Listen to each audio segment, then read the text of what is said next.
Radioactif. Radioactif, la radio qui libère la parole des jeunes. Bonjour et bienvenue sur Radioactif. Nous nous retrouvons aujourd'hui pour les chroniques du lundi. Je suis Amy, volontaire en service civique et je suis accompagnée de mes camarades.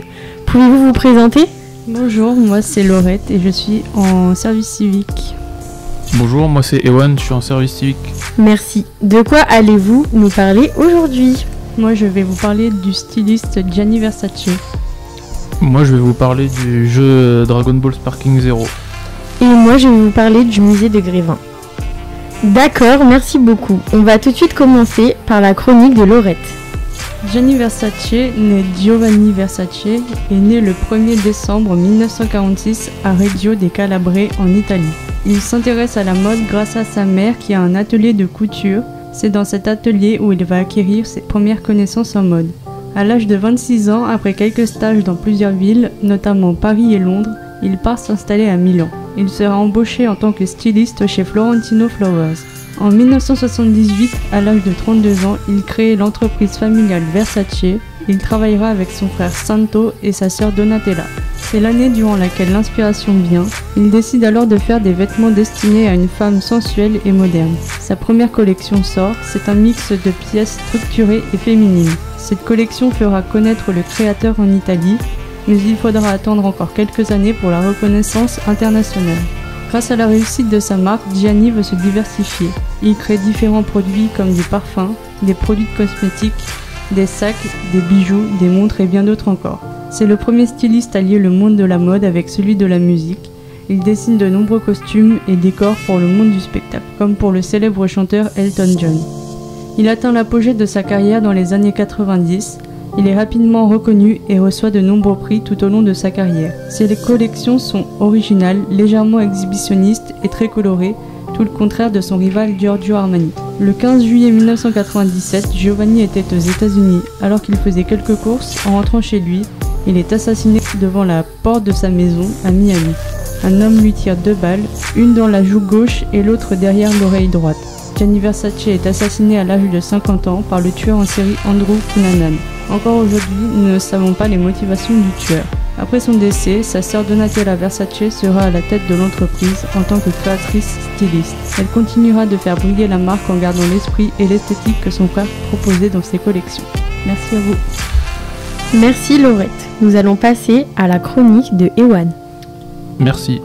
Je vous plonge donc dans le jeu Dragon Ball Sparking Zero, troisième jeu de la série Sparking développé par Spike et publié par Bandai Namco pour la Nintendo Wii.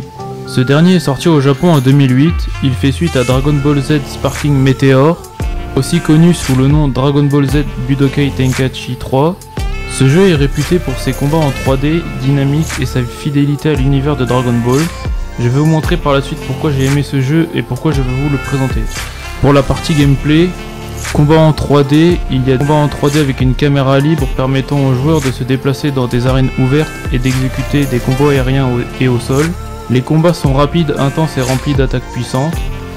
Pour les personnages, il y a une grande variété de personnages qui est jouable, allant des héros emblématiques comme Goku, Vegeta et Gohan, et aussi les vilains notables comme Cell, Freezer et Majin Buu.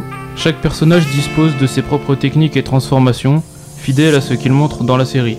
Pour les transformations et techniques spéciales, les personnages peuvent se transformer en versions plus puissantes d'eux-mêmes, comme Super Saiyan pour Goku, etc. Pendant les combats, ces transformations changent les attributs du personnage et ajoutent des techniques spéciales telles que la fameuse technique de Goku, le Kamehameha, et bien d'autres.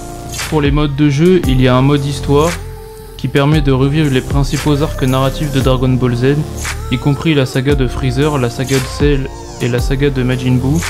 En progressant dans l'histoire, en remportant des batailles et en accomplissant des missions, les joueurs débloquent de nouveaux personnages et équipements.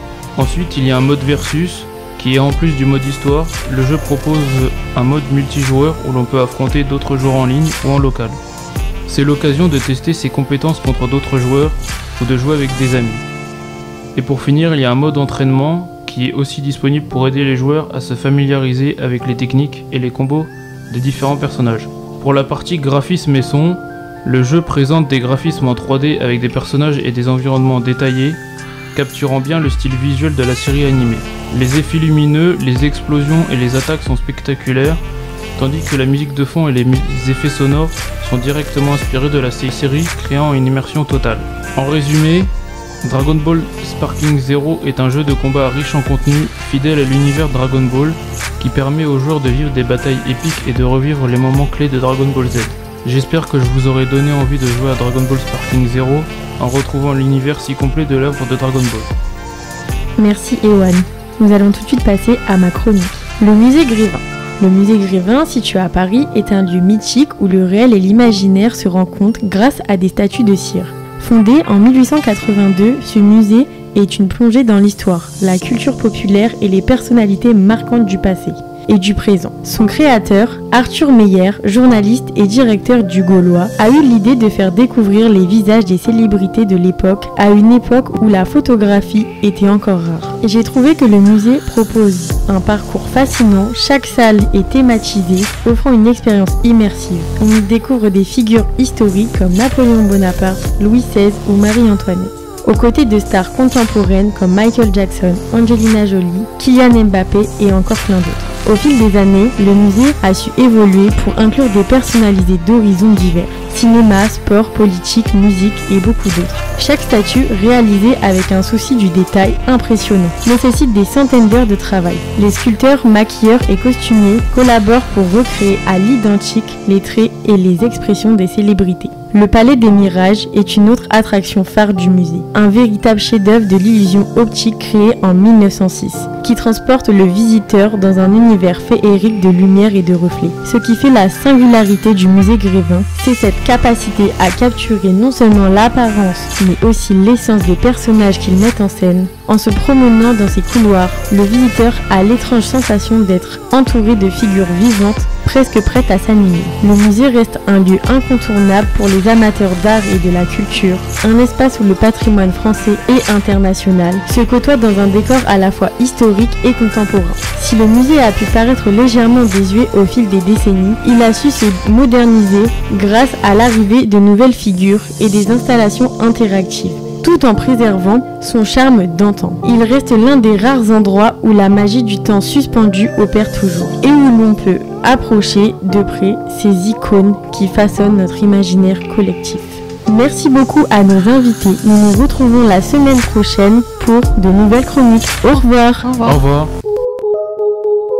Radioactif. Radioactif, la radio qui libère la parole des jeunes.